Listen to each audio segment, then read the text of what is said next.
Good morning everyone and welcome to this week's Learn with Lorna. My name's Lorna Steele and I'm the Community Engagement Officer with the Highland Archives Service. Learn with Lorna is a series of films designed to share the collections of the Highland Archives Service with audiences of all ages and from across the world, so thank you for joining us.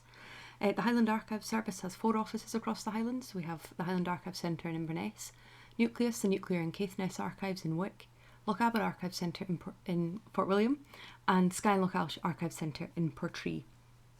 A reminder before we start this week's that this series is brought to you by High Life Highland at no cost to the viewer, that High Life Highland is a charity registered in Scotland and that there's no payment or subscription required to take part in this series of talks. But if you are in a position to be able to donate towards our work, then we're very grateful for that, and thank you so much to those of you who have done so. Thank you also to those of you who have completed the survey about this series of films. If you haven't yet done so, please do. There is a link within this post where this film is going out for you to be able to click on that and complete the survey. I mentioned last week that this week's would be recorded, so I won't be able to respond live to your comments, but one of my colleagues will be monitoring them, so please do continue to comment and say hello to each other. This week we're continuing this month's theme of looking at landmarks and locations, and we're going this week to look at some stories in our collections relating to Ben Nevis and some other Highland mountains. Mountains, much like castles when I spoke about those a couple of weeks ago, mountains are so much part of the image of the Highlands. Like the castles and battlefields we've already touched on, they are very central to the picture of what the Highlands represents, both to the people living here and the people out with. And we have many instantly recognisable peaks, such as the very distinctive Sullivan in Sutherland and the Cuillin Ranges, the Cairngorms. So many identifiable mountains, and I hope that when we come off this video that you can go and have a wee look at some of the pictures of some of the mountains I'll talk about. The mountains carry with them stories of myth and legend. They have stories of loss of life and death and tragedy, stories of triumph. They also are the places where we often put our statues, our cairns, monuments and memorials, such as the infamous statue of the Duke of Sutherland on Binbraggie, the Duke of Gordon monument, and many others, and I'll come on to touch on one of those a little bit later on. But I'm going to start with some stories from Ben Nevis, the UK's highest mountain. It will be a familiar sight to many of you who, especially if you live in and around Lochaber area, as it looms over the town of Fort William, often shrouded in mist and rain. It's quite often hard to see the top of Ben Nevis. It stands at 1,345 metres or 4,412 feet, and it's part of the Grampian mountain range, which runs diagonally across the Highlands, and it includes the Cairngorms, the Mona Leas, the Lochaber Mountains. Ben Nevis is an extinct volcano, and its translation, there's a few translations from the Gaelic. There is a suggestion that it could mean venomous mountain, but it's generally believed that the name translates as the mountain with its head in the clouds, which is particularly lovely, I think. So I wanted to read to you the Ordnance Survey Namebook description of Ben Nevis. You may remember some time ago I spoke about Ordnance Survey maps and the fact that the first editions, which were produced in the 1870s, had an accompanying set of namebooks which described every feature marked on the map. So you can, if you find a place you're interested in the map, you can then go to the website scotlandsplaces.gov.uk and then find the corresponding place name and read about the history of that place name. And so I wanted to read to you the entry for Ben Nevis. It says, a very large mountain feature 5 or 6 miles from Fort William. It is very steep and rocky and difficult of access on all its sides, especially on the east where it is totally inaccessible except at one point. There is no vegetation on its summit, nor for a considerable distance down its sides, the whole being covered with a mass of loose stones and rock. The boundary between the parishes of Kilmally and Kilmanevig, which also divides the property of Lord Abinger from that of Mrs. Campbell of Monsey, runs along the whole length of the mountain from Ben Nevis over Carngerrig to the north end of Lochan Mullantula. I hope I'm pronouncing that correctly, so if you're local, please do feel free to correct me. The mountains are very numerous, but none of them deserves particular note except Ben Nevis, which is the highest mountain in Britain. The etymology of this mountain has afforded a large field of conjecture, but the writer of this is satisfied that the following is the true one. Ben, in Gaelic signifying mountain, Niev, for the heavens or the clouds, and Bahish, for the part of the head which is between the forehead and the crown of the head.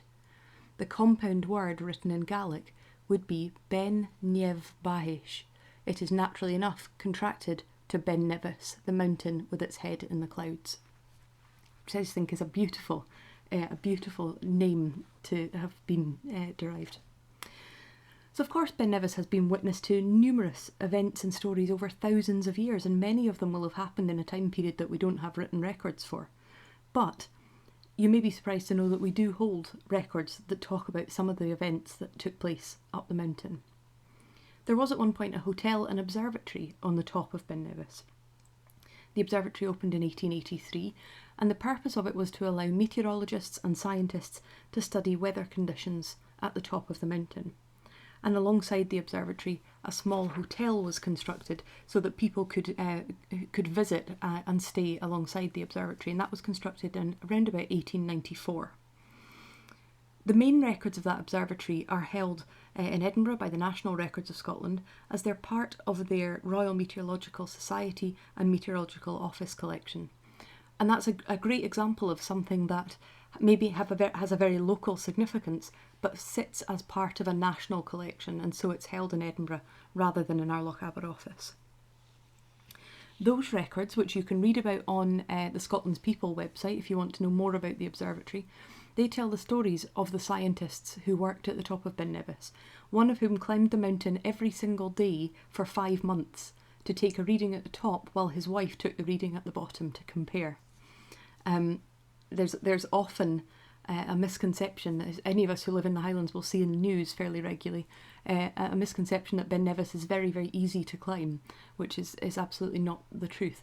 But it's interesting to see that scientist every single day for 5 months made that journey up to the top. So I mentioned that the bulk of that collection is held at the National Records of Scotland, but in Lochaber, among the papers of the West Highland Museum, are some items relating to the observatory, including a visitor's book from the 1880s that records people who had made the journey up to the summit to visit the observatory. One page alone from July 1885 shows that there had been, just in that that page's entries alone, had been visitors from Glasgow, from Dundee, from London, from Buenos Aires. So a wide range of people coming to visit the observatory at the top of Ben Nevis. And there are some great images of the observatory on our website, www.ambala.org.uk. So if you want to have a look at those images and see what it looked like, then please do so. Another thing we have from the observatory is a collection of meteorological readings made by, surprisingly, not one of the scientists at the top, but made by Colin Livingston, who was the headmaster of Fort William Public School. When the observatory opened, it was arranged with him that 5 times a day he should take readings at the schoolhouse to compare with the readings at the top of Ben Nevis. Which every time I read about that, I think, can you imagine saying to a head teacher now, and also you need to take 5 meteorological readings a day outside the school. I don't know how he felt about that, but he seems to have embraced it, because it says that in his readings, he took the readings and added alongside comments about what he was observing in the weather. So for instance, there's an entry that just reads, "Squally all day and all night. Lunar rainbow witnessed in the evening. Meteors or Andromeda very well seen from dusk until 10 p.m. Clear, many meteors seen in open spaces falling over the plough." Those references to squalls and storms that were happening at the school, if you can imagine what's happening at ground level, how much more that would be replicated at the top of Ben Nevis. And the Oban Times from the 22nd of June 1895 records one occasion where this sort of weather was witnessed at the top of Ben Nevis. And it reads, "During the progress of a short but rather severe thunderstorm which passed over the Lochaber district, a flash of lightning entered the observatory on the summit of Ben Nevis, fusing the telegraph wire and damaging the instruments. At a point where the wire was exposed, the wooden lining of the observatory caught fire. Fortunately, the observers, aided by 2 visitors, managed to extinguish the flames before any material damage was caused. And it goes on to conclude, it's not an unusual experience for the observers to have lightning knocking about the room, but hitherto flashes have been of a milder character than that experienced on Wednesday. I love the terminology of that. It's not unusual to have lightning knocking about. It's not a term you associate with 1895. In 1911, Ben Nevis witnessed another event which is much more unusual than a storm at the top of a mountain. And if we turn to our police records that we hold, we can find an account written by Inspector Chisholm in Fort William to the Deputy Chief Constable in Inverness, describing what had happened that week at the top of Ben Nevis. And it reads like this.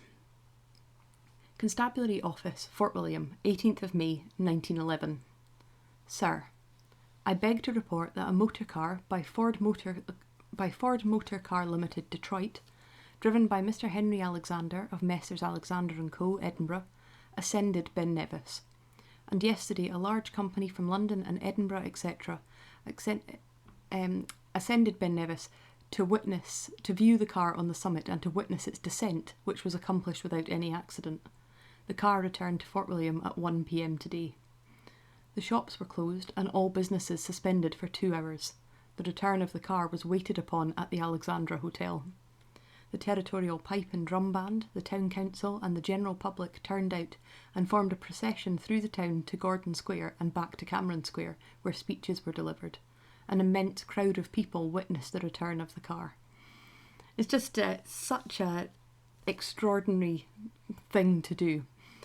So to take this car right to the top of Ben Nevis and then bring it back down, something that was obviously such note when it happened 110 years ago, that the whole community turned out. We also have much more regular events recorded in our collections. For instance, we have a visitor's book from 1954 that records the Ben Nevis race. That year the race took place on the 26th of June. And it says that it started from the King George V playing field and the runners ascended to the summit and then returned to the playing field. I don't know how long it would take you to run to the top of Ben Nevis and back. Please don't go and try, on my say-so. But it says here, in 1954, the winner was B. Kearney from Fort William, who beat his own record by 4 minutes 14 seconds, completing the race in 1 hour 47 minutes and 4 seconds, to run up and down the highest mountain in the UK. That year, out of 24 competitors, 6 of them retired or lost their way. And the Ben Nevis race is still run today in normal times, usually in September. And the current men's record, I believe, is 1 hour 25 minutes and 34 seconds, with the women's record being 1 hour 43 minutes and 25 seconds. So if any of you who are watching have witnessed or taken part in the Ben Nevis race, then please tell us. I'm going to move on now from Ben Nevis, and before I come on to look at some items from our Skye and Lochalsh collections, there are 2 brief stories I wanted to touch on from the collections or from the area that is covered by the Highland Archive Centre in Inverness. And both of these are connected to our Munro collections. Now, one is the story of the snowball from Benwivis.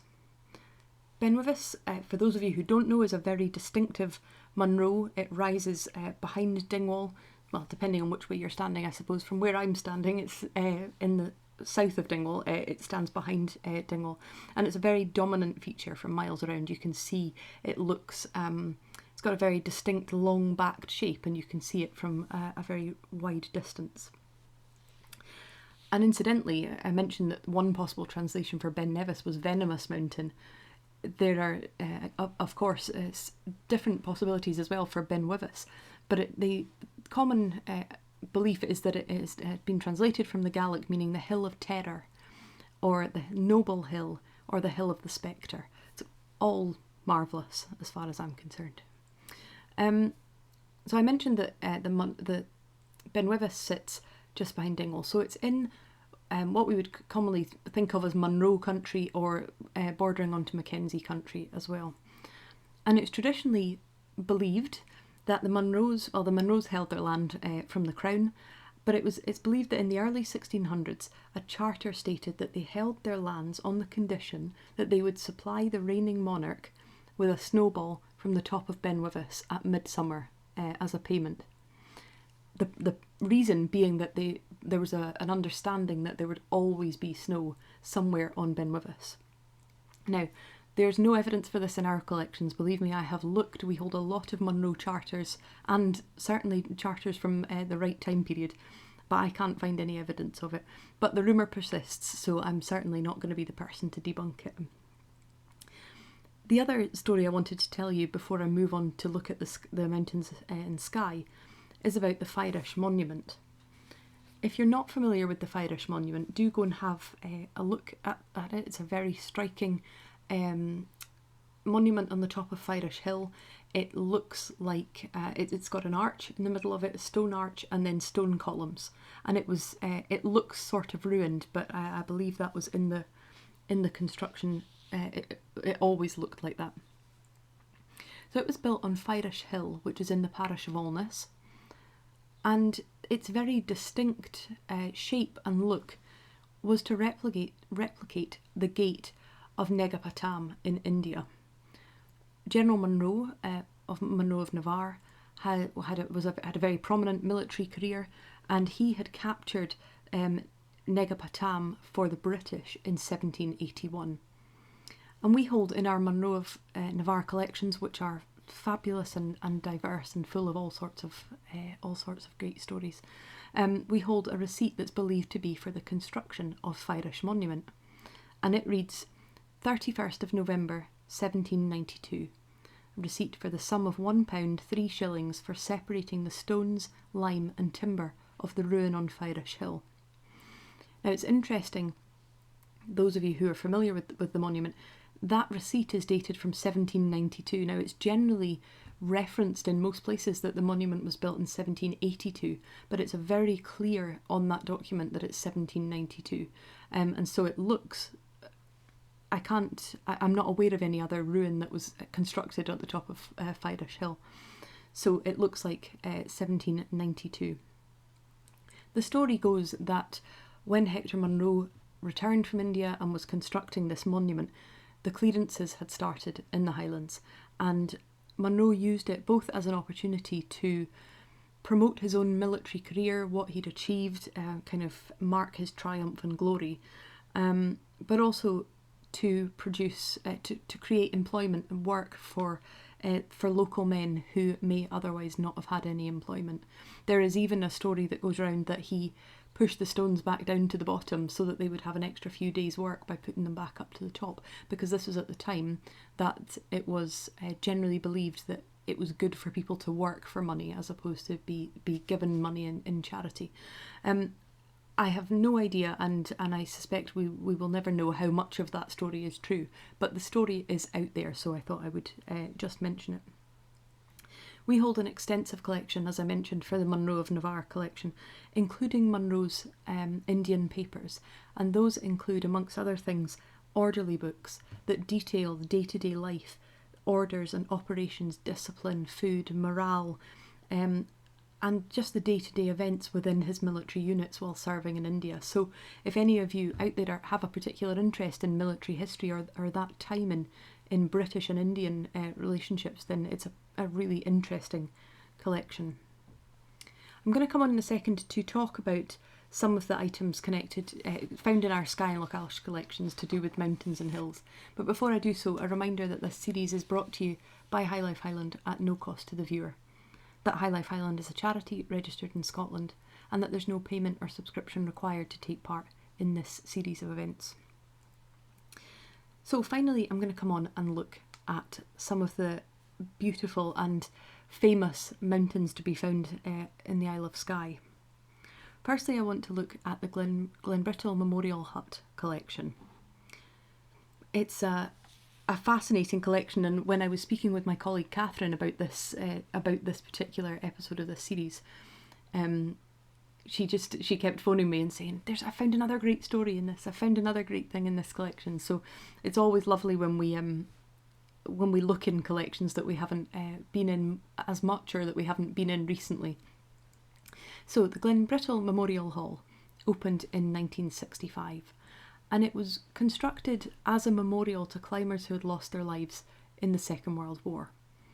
And a committee for funding the construction of the hut had been set up in 1952. By that point, around about £900 had already been gathered by the British Mountaineering Council.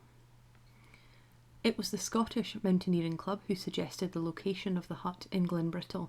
Glenbrittle is a glen bounded on the east by the Black Cuillin Range, which is the largest mountains on Skye.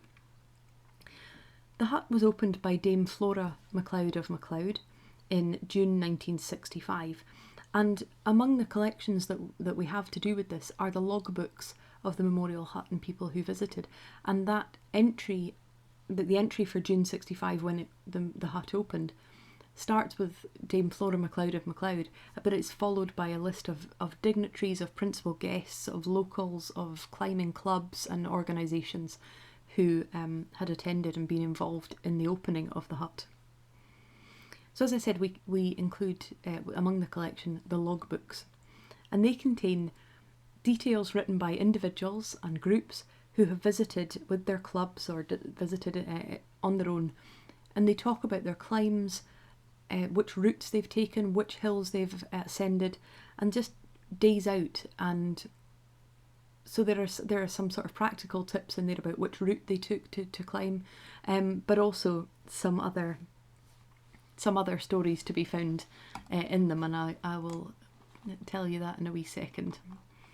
So the first entry is from the 11th of April 1965. So there are entries in the book prior to the official opening in June. And the first entry was by members of the London Mountaineering Club: J. Coldrick, J. Russo, N. Brooke, L. Helleran and B. Cooper. And they were the first people to stay, and they stayed for 4 days. And the first entry reads: much snow, cold wind. Colley's route went as far as the gully, but ice prevented the traverse to the Coich being made. The snow on the Coich stayed. It had almost disappeared by the time we finished reversing the climb. So as I say, some are kind of factual about routes taken or weather encountered, but some of the entries are really fun, and I wanted to read to you a selection of these. So this one from the 6th of April 1967. Parties up at all hours, some for fishing at 5 a.m, some for the traverse of the ridge, 4 a.m, 5 a.m, 7 a.m, and the folk singers went to bed at 4:30. All, apart from the singers, retreated when the wind howled, the hut shook, and the hills were under cloud. Dawn came fine, however, with a fearing north wind. The folk singers came out of bed at 10, demanding bacon. From Christmas 1978, Bill Regan and Morley Potter seeking refuge here, having been stranded by a non-existent ferry on Christmas Eve. Set off from Slig on the December the 23rd to attempt Ridge NS, but were foiled by deep snow. Salvaged Christmas Day by attempting Bannachtich Gully. Note for would-be further attempters: don't bother. Floundered up waist-deep vertical powder snow in avalanche conditions and celebrated survival with whiskey and Christmas cake. Next time we will leave the car on the mainland and come over in a canoe. Another one from 1980, the Plassie Brennan Outdoor Education Course, October 1980. 8 students and 2 staff, and their entry reads: what is all this white stuff in October? Sunshine, blue skies, frosty nights, and the Cuillins in full winter garb seemed an unlikely recipe for our arrival in a cloudless sky. A fine beginning, the whole team up to the inn. Pin on day 1 in snow, ice, and bendy boots. Fired with enthusiasm at the sight of snow in this winter wonderland, the first expeditions were hastily thrown together in the evening with plans for peaks and ridges en route for the Curish Hut. A cold frosty morn held promise of another fine day. A canoe trip from Portnalong to Idrigal Point, MacLeod Maidens, via the most spectacular islands in Loch Bracadale, was offered as an alternative fare, a jaunt not without interest, as it turned out, in the face of steadily deteriorating weather accompanying the predictably advancing warm front. And that was that.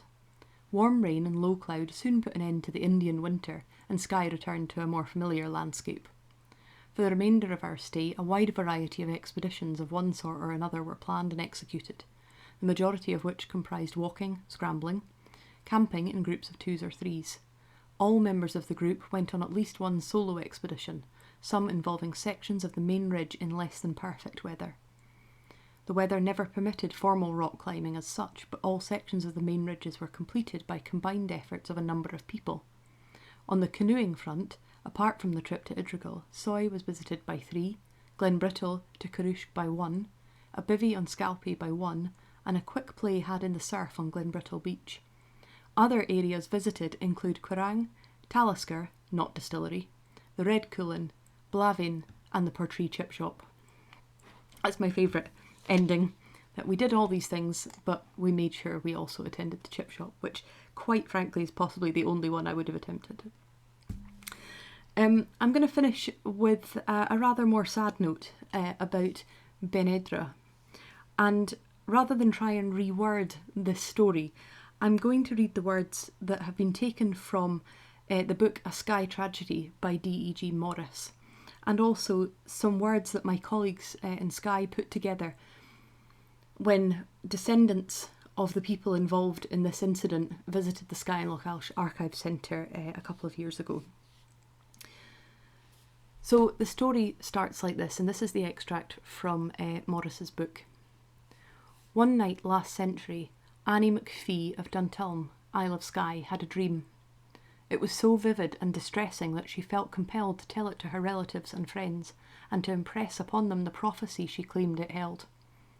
In her dream she had seen coming down the mountainside behind the village of Uig nearby, and through the glen, a slow-moving line of light shining in the darkness.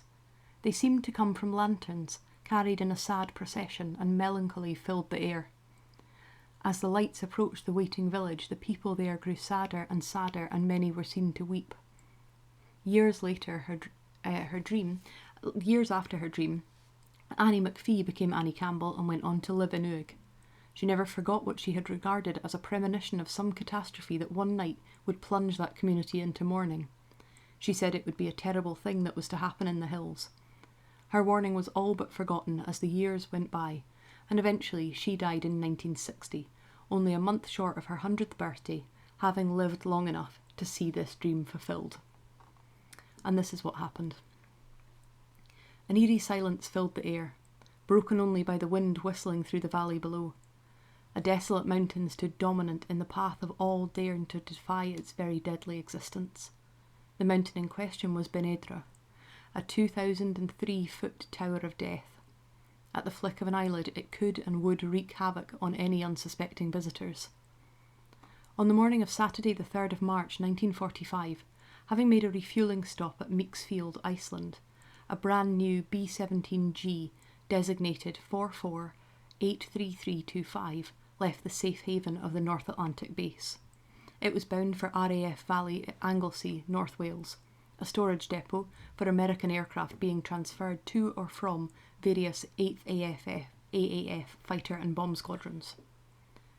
Taking a southeasterly route via the tip of Portness on the Isle of Lewis in the Western Hebrides, the 4 Wright 1200 HP engines hummed blissfully. The flight engineer, Corporal Harry D. Blue, kept a careful watch on the oil pressure and engine temperature gauges. Not that he was expecting any problems, after all they had travelled this far. On reaching the Outer Hebrides, weather conditions began to deteriorate, and the cloud base lowered. It was a little after noon, and rather than fly on instruments, the two pilots, First Lieutenant Paul M. Overfield Jr. and Second Lieutenant Leroy E. Cagel, had elected to descend below the cloud and level out at around 800 or 900 feet. Strict radio silence was always maintained in these transatlantic flights, so no update on forthcoming weather conditions could be obtained, and no transmissions to neighbouring airfields in Scotland were permitted. It would have been a somewhat drawn-out trip for Corporal Arthur Copp, the radio operator, so he would perhaps have busied himself by writing a letter back home or reading a magazine.